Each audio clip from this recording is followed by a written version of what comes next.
पश्चिम बंगाल दूसरे चरण के मतदान के लिए तैयार है।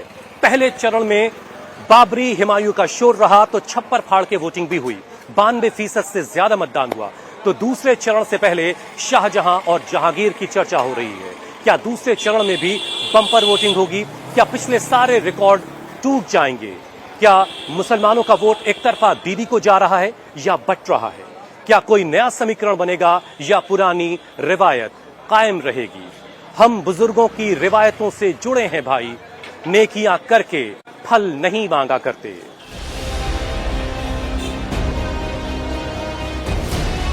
पश्चिम बंगाल में जमहूरियत के इम्तिहान की आज आखिरी रात है। सवाल सिर्फ एक है, दीदी या मोदी। 70 और 30 के इर्द गिर्द पूरे बंगाल की लड़ाई सिमट कर रह गई है। मेन मुद्दे पीछे छूट गए हैं। डेवलपमेंट, रोजगार की बात नहीं हो रही है। भय और भरोसे की बात हो रही है।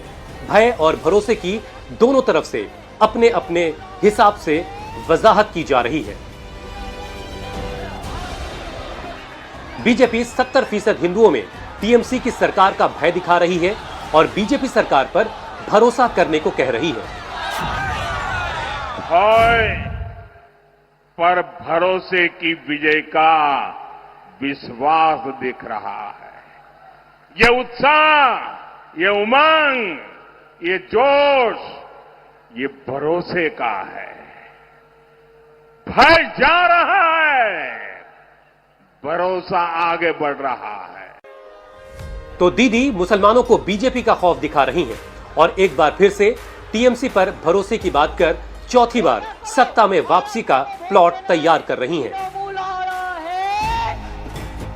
तृणमूल जीतना है।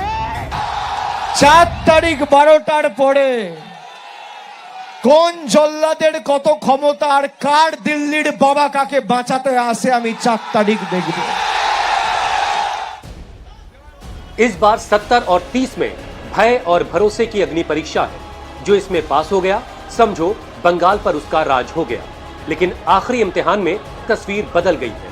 पहले फेज में मुसलमानों के बीच एसआईआर के साथ बाबरी और हिमायू की खूब चर्चा हुई, लेकिन आखिरी फेज के आखिरी दौर में बीजेपी ने जहांगीर, शाहजहां का भय दिखाकर 70% हिंदुओं को एक करने का दांव चला है, जिसका चेहरा बने हैं पुलिस ऑब्जर्वर बनकर आए योगी के सुपर कॉप अजय पाल शर्मा। समय शुरू হয়েছে, তোমরা ভাবছো নিজেকে কয়েকটা সিআরপিএফ নিয়ে বড় বড় বাতালা দিচ্ছ, কিন্তু আজকের বঙ্গনগর 1 নম্বর অঞ্চলে মানুষ যদি হেঁটে যায় না, সিআরপিএফ হাওয়ায় উড়ে যাবে। चुनाव से ठीक पहले मुस्लिम मोहल्लों में जहांगीर और अजय पाल शर्मा सबसे ज्यादा सुर्खियां बटोर रहे हैं। अब इन सब के बाद मुसलमान इम्तिहान की आखिरी रात क्या करने जा रहा है? क्या मुसलमान फर्स्ट फेज का 90% वोटिंग का रिकॉर्ड तोड़ने जा रहा है? आखिरी इम्तिहान में मुसलमान एक तरफा है या चौतरफा? पहला सैंपल हमने कोलकाता पोर्ट से लिया। दीदी के राइट हैंड फिरहाद हकीम वाला कोलकाता पोर्ट, जहां पर पिछले 3 चुनाव से दीदी के फिरहाद हकीम का स्ट्राइक रेट 100% रहा है।